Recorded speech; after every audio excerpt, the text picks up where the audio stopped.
Hello dear student, कैसे हैं आप सब। Hope all is well. तो बायोफार्मास्यूटिक्स के लेक्चर 5 में आ गए हैं हम लोग फिर से बाकी सारे टॉपिक्स को डिस्कस करने के लिए।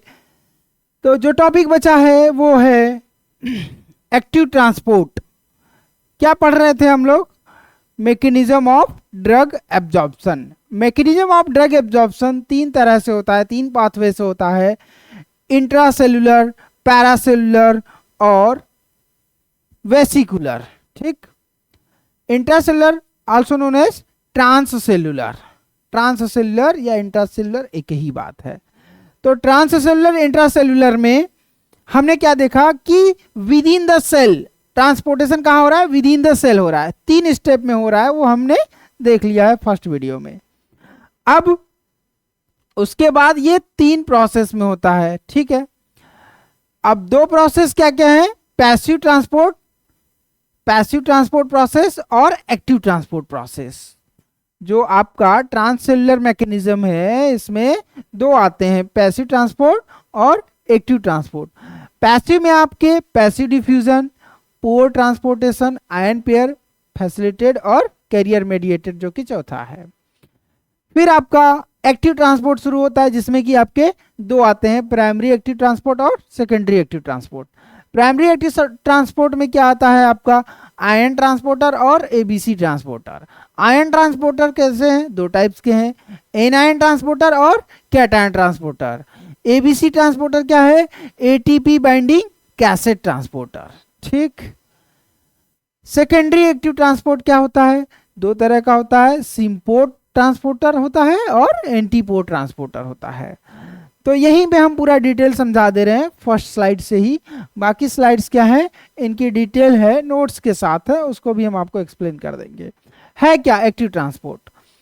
एक्टिव ट्रांसपोर्ट में एक्चुअली एनर्जी की जरूरत होती है। और कैसे एनर्जी की? Direct involvement of energy. वो एनर्जी किस फॉर्म में होती है? एटीपी के फॉर्म में होती है। Energy is in the form of ATP. ATP that is adenosine triphosphate. Now primary active transport and secondary active transport further itself categorized in ion transporter and ABC transporter. ये कैसे होता है? Ion transporter और ABC transporter के process के through होता है। Ion transporter में आयंस प्रेजेंट होते हैं, आयंस, एनायंस और कैटायन ट्रांसपोर्टर। इनकी वजह से एनायन मॉलिक्यूल ट्रांसपोर्ट होते हैं और इनकी वजह से कैटायन मॉलिक्यूल ट्रांसपोर्ट होते हैं। ठीक है। ट्रांसपोर्टेशन का मतलब ये होता है कि या तो इन हो या तो आउट हो। ABC transportation, ATP binding cassette transporter, ये सबसे इंपॉर्टेंट रोल प्ले करता है एब्जॉर्प्शन में। जैसे कि पी ग्लाइकोप्रोटीन है ना, एबीसी ट्रांसपोर्टर में पी ग्लाइकोप्रोटीन प्रेजेंट होता है। अब पी ग्लाइकोप्रोटीन कहाँ होता है? सेल के सरफेस पे होता है, सेल मेम्ब्रेन पे होता है। वो क्या करता है कि जो फॉरेन मॉलिक्यूल होते हैं ना, स्मॉल फॉरेन मॉलिक्यूल, उनको क्या समझता है कि ये क्या है? किसी भी स्मॉल फॉरेन मॉलिक्यूल को, जैसे कि ड्रग वगैरह जाता है तो उसको फॉरेन मॉलिक्यूल समझ करके उसको इफ्लक्स कर देता है, बाहर कर देता है, मतलब सेल से बाहर, तुम अंदर मत आओ, टॉक्सिक हो, इसलिए बाहर कर देता है। That's why it is ABC transporter. और ये मल्टी ड्रग रेजिस्टेंस इसीलिए कॉज करता है क्योंकि जब कैंसर की ट्रीटमेंट में, ब्रेन कैंसर किसी को अगर है तो जो दवाई देते हैं हम, जो कि हाइड्रोफोबिक नेचर का होता है, ऑब्वियस सी बात है ब्रेन में जाने के लिए मेडिसिन हाइड्रोफोबिक नेचर का होना चाहिए, तो ज़्यादातर टाइम एमडीआर आता है। एमडीआर मल्टी ड्रग रेजिस्टेंस क्यों? क्योंकि बहुत सारे पी ग्लाइकोप्रोटीन प्रेजेंट होते हैं एबीसी ट्रांसपोर्टर में। वो क्या कॉज करते हैं कि जो ड्रग एज ए मॉलिक्यूल है उसको क्या करेगा? इफ्लक्स कर देगा, मतलब सेल के अंदर तो आ जाएगा किसी वजह से, आपके टेक्निक की वजह से हो सकता है या किसी भी वजह से, लेकिन उसको क्या कर देगा? इफ्लक्स कर देगा। सेकेंडरी एक्टिव ट्रांसपोर्ट 2 तरह से हैं। ये टर्मिनोलॉजीज है, ये जिस प्रोसेस से होते हैं उस प्रोसेस को सिम्पोर्ट कहते हैं और इस प्रोसेस को एंटीपोर्ट करते हैं। नाम ही पता चला है कि सिम्पोर्ट मतलब सेम डायरेक्शन, एंटीपोर्ट मतलब अपोजिट डायरेक्शन में होगा। मतलब आना जाना क्या होगा? सिम्पोर्ट और एंटीपोर्ट की डायरेक्शन में होगा। अब सिम्पोर्ट मतलब सीधा समझ लीजिए कि जैसे, समझ रहे हैं ना बात को, कि सेल, ये तो मेम्ब्रेन का पार्ट है ना, इसके अंदर जो है इसी तरह से ये पूरा, इसको ऐसे समझ लीजिए कि ये पूरा सेल है ना, सेल के अंदर जो है मॉलिक्यूल्स, सेल ऑर्गेनेली वगैरह वगैरह। तो सेल के अंदर किसी को आना होगा तो वो अपने चैनल को यूज करेगा, है ना। जैसे सेल पे प्रेजेंट होते हैं प्रोटीन चैनल्स होते हैं, आयन चैनल्स होते हैं। तो सोडियम आयन का आना जाना सेल में लगा रहता है। सोडियम आयन से क्या होता है, सेल फंक्शंस होते हैं। अब सोडियम आने जाने के लिए चैनल प्रेजेंट है, सोडियम आ रहा है अंदर, बाहर जा रहा है, सोडियम पोटेशियम ये आयंस अंदर आ रहे हैं जा रहे हैं, क्योंकि इलेक्ट्रोलाइट्स में क्या होता है, आयंस होती होते हैं। अब ये जब आ रहा होता है तो उसी समय ग्लूकोज भी इसके साथ चला आता है। क्यों, क्योंकि सोडियम के पास एनर्जी है, सोडियम की एनर्जी एटीपी एनर्जी यूज करके ग्लूकोज चला आता है। साथ में क्या आ गया, ग्लूकोज आ गया। तो ये कहलाता है सिंपोर्ट प्रोसेस ऑफ ट्रांसपोर्टेशन का सिंपोर्ट प्रोसेस फॉलो करके ये आ गया। एंटीपोर्ट क्या होता है कि जैसे अंदर से एच आयन को बाहर जाना है ना, सोडियम उधर से आया और एच आयन, ये गेट खुला और एच आयन अंदर से इफ्लक्स हो गया, बाहर चला गया। इसको ऐसे समझिए एकदम आम भाषा में कि क्लास में कुछ बच्चे बैठे हुए हैं, क्लास चल रहा है ना, टीचर्स ने कहा गेट नहीं खोलना है, डिस्टरबेंस हो रहा है, ठीक। अब बाहर कोई बच्चा है या बाहर कोई फॉरेन मॉलिक्यूल है जो कि अंदर आना चाहता है, ठीक है, लेकिन गेट बंद है, कैसे आएगा, परमिशन नहीं है, कैसे आएगा। तो क्या होगा कि स्टूडेंट जो अंदर बैठा है उसको कोई इमरजेंसी आ गई या बाहर जाने का उसका टाइम आ गया, ऐसा कुछ भी ऐसा बीच में हुआ, वो जैसे ही गेट खोल करके बाहर जाना चाहता है तब तक बाहर खड़ा हुआ अंदर एंट्री ले लेगा, क्योंकि उस सर्टेन टाइम के लिए गेट खुल जाता है, ठीक। तो इस तरह से ये होता है एंटीपोर्ट, ठीक। डिटेल में पढ़ते हैं इसको। Number 1, primary active transport. पहले ही बता दिया, this mechanism involve energy requirement होती है इसमें, और वो एनर्जी किस फॉर्म में होती है, एटीपी के फॉर्म में होती है। प्राइमरी एक्टिव ट्रांसपोर्ट क्या होता है, इसमें जो डायरेक्ट एटीपी इन्वॉल्व होता है। एक तो बात ये हो गई कि in this process, in this system, in this transportation there are direct requirement of ATP, and in this process transfer only one ion or molecule and in only one direction।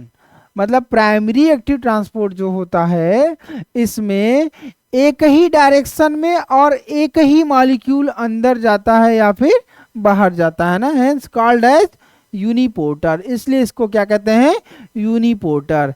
Example क्या है, absorption of glucose का absorption क्या है, primary active transport के through हो रहा है और इसको यूनिपोर्टर कहते हैं, है ना।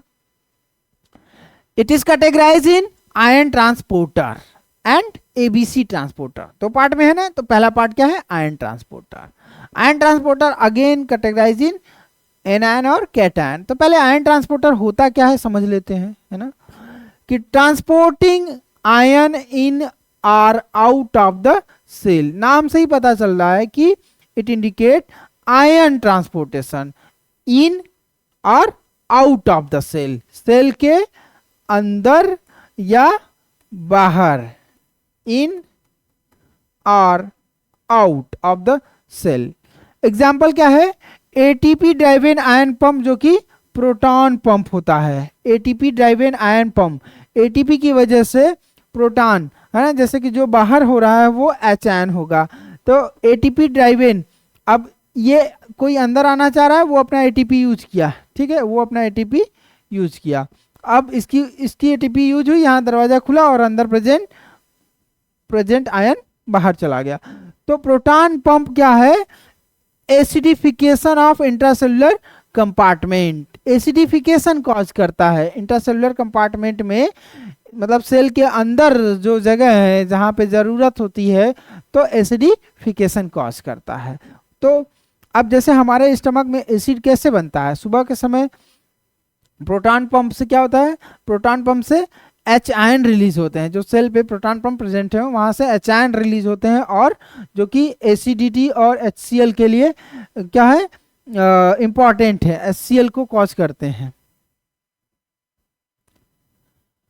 अगेन जो बात मैंने बताया कि दो पार्ट में है, ऑर्गेनिक एनायन और organic cation transporter. Organic anion की ड्रग कौन से हैं, प्रोवास्टेटिन और atorvastatin. Pravastatin, atorvastatin, diphenhydramine is the example of organic cation transportation, ठीक है। नाउ एबीसी ट्रांसपोर्टर जो कि प्राइमरी एक्टिव ट्रांसपोर्ट का सेकेंड पार्ट था, याद आ रहा है, मैंने बताया कि एबीसी मतलब ATP binding cassette. ATP binding cassette इसका फुल फॉर्म है। इसमें होता क्या है, ये रिस्पॉन्सिबल होता है transporting small foreign molecule as efflux. तो एबीसी ट्रांसपोर्टर का मेन काम क्या होता है कि ये इफ्लक्स करता है, स्मॉल फॉरेन मॉलिक्यूल को सेल से बाहर करता है। कैसा स्मॉल फॉरेन मॉलिक्यूल, तो इसमें इसका ये जो एबीसी ट्रांसपोर्टर होते हैं इसमें कौन होते हैं, जी ग्लाइकोप्रोटीन जो होता है ना, यही है आपका पी ग्लाइकोप्रोटीन, है ना। पी ग्लाइकोप्रोटीन क्या है, एबीसी ट्रांसपोर्टर है, एटीपी बाइंडिंग कैसेट। तो responsible for the pumping of hydrophobic drug specially anti cancer drug out of the cell. Cell से बाहर एंटी कैंसर ड्रग को बाहर कर देता है। इसका काम ही यही है कि हाइड्रोफोबिक ड्रग अगर अंदर आता है तो उसको फॉरेन मॉलिक्यूल समझ करके ये बाहर कर देते हैं। इसलिए ये क्या होते हैं, मल्टी ड्रग रेजिस्टेंस कॉज करता है। P glycoprotein is responsible for also multi drug resistance. Multi drug resistance समझ रहे हैं, मल्टी ड्रग रेजिस्टेंस मतलब ये होता है कि सेल पे क्या है, पी ग्लाइकोप्रोटीन प्रेजेंट है ना, पी ग्लाइकोप्रोटीन प्रेजेंट है, पी ग्लाइकोप्रोटीन प्रेजेंट है, सेल पे पी ग्लाइकोप्रोटीन प्रेजेंट है। अब ये क्या कर रहे हैं कि जो भी अंदर आ रहा है ना, जो भी अंदर एंटी कैंसरस ड्रग आ रहा है उस ड्रग को वो बाहर कर दे रहे हैं। तो हम कहते हैं ना कि अरे इनको दवाई काम नहीं कर रहा है, ये मेडिसिन काम नहीं कर रही, इसका मतलब ये हुआ कि मल्टी ड्रग रेजिस्टेंस है।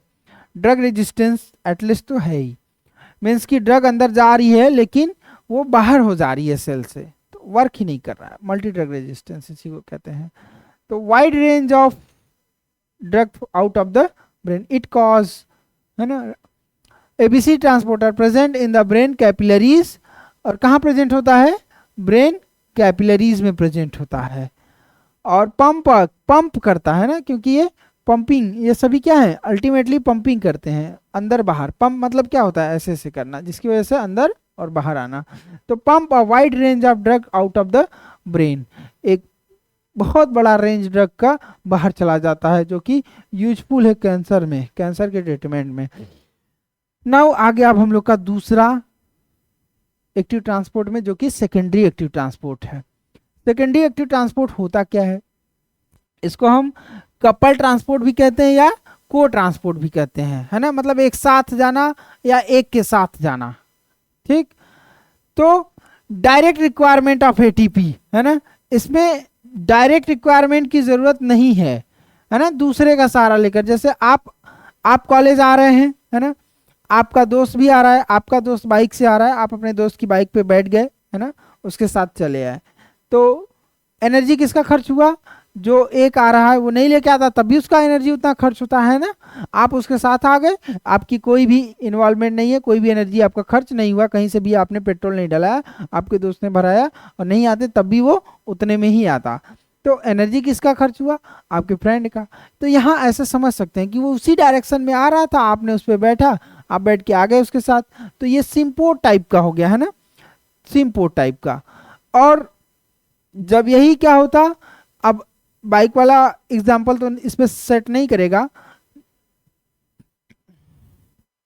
एंटीपोर्ट में, क्यों, क्योंकि एंटीपोर्ट एक ऐसे समझिए कि एक क्लास है, क्लास में बच्चे बैठे हैं पढ़ रहे हैं, है ना, बताया शुरू में। गेट का एग्जांपल सबसे सूटेबल है इसमें, है ना। गेट का मतलब ऐसा समझिए कि एक रूम जो है वो सेल है ना, सेल, वॉल क्या है, सेल वॉल है यहाँ पे। अब सेल वॉल पे प्रेजेंट जो है ट्रांसपोर्टर, वो कहाँ है, सेल वॉल पे, चैनल के फॉर्म में, प्रोटीन चैनल है, आयन चैनल है, चैनल के फॉर्म में है।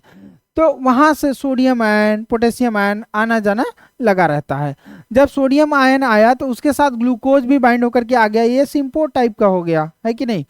सोडियम आयन आया, उसके लिए चैनल खुला, लेकिन अंदर से क्या हुआ, एच आयन चला गया, एच आयन उस पार चला गया, अपोजिट डायरेक्शन में। जैसे कि बताया ना, क्लास में से स्टूडेंट सोडियम आयन है वो बाहर जाना चाह रहा है किसी वजह से, जैसे गेट खुला बाहर खड़ा लड़का अंदर आ गया, जो कि मान लो एच आयन है वो अंदर आ गया, तो अपोजिट डायरेक्शन में आया, अंदर वाला बाहर गया बाहर वाला अंदर आया, अपोजिट डायरेक्शन हुआ, एंटीपोड इसी को कहते हैं ना? तो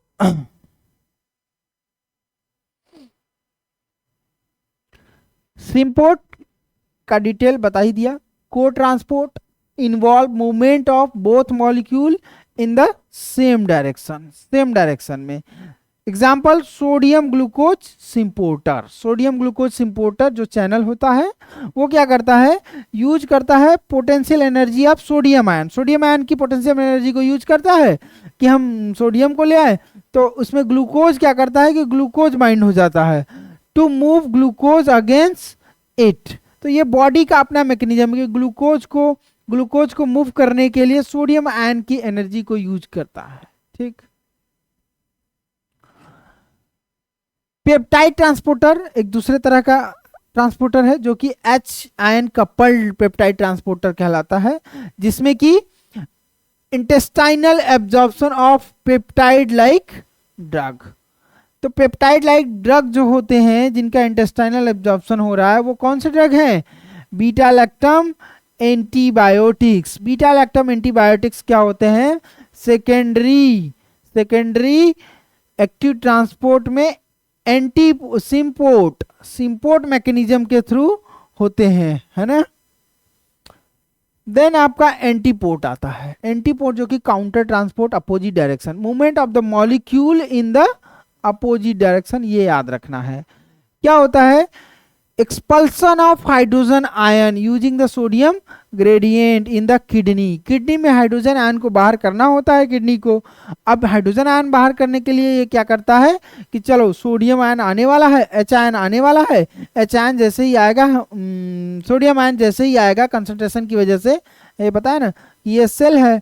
अब इस सेल में क्योंकि यहाँ पे सोडियम ढेर सारे प्रेजेंट हैं, इनका कंसंट्रेशन ग्रेडियंट ज़्यादा है, तो ये क्या करेंगे, अंदर आने की कोशिश करेंगे। अब अंदर आने की कोशिश करेंगे तो यह आयन बाहर जाना है, इसको ये बाहर तो जाएगा, बट बाहर जाने के लिए एनर्जी चाहिए क्योंकि ये अकेला है, इसके पास कंसंट्रेशन ग्रेडियंट तो है नहीं। अब बाहर जाना है तो क्या करेगा, जैसे ही सोडियम का चैनल खुलेगा, सोडियम के आने के लिए उसकी एनर्जी की वजह से वो बाहर चला जाएगा। इस तरह से होता है एंटीपोर्ट। ठीक है, तो हमारा ये एक्टिव ट्रांसपोर्ट बहुत ही अच्छी तरह से डीप कॉन्सेप्ट में समाप्त होता है। अब हमारे सेकेंड जो नेक्स्ट टॉपिक्स हैं वो क्या है, पैरासेलुलर और वेसिकुलर। इसको खत्म करने के बाद हम तुरंत बढ़ेंगे factor affecting of drug absorption, जिसमें कि हमें सॉल्युबिलिटी फैक्टर ड्रग की फिजिकोकेमिकल फैक्टर में आता है। उसमें हमें 3 थ्योरीज को बहुत ध्यान से समझना है ना, जो कि क्या क्या है, इंटरफेस फिल्म लेयर थ्योरी है, डैंकवर्ट मॉडल है, इंटरफेसियल बैरियर मॉडल है, जिसको हमको डिटेल में पढ़ना है, जिसमें कि noise-Whitney equation converted into fix first law converted into noise-Whitney equation. Okay, चलिए मिलते हैं in next class and thank you for this class.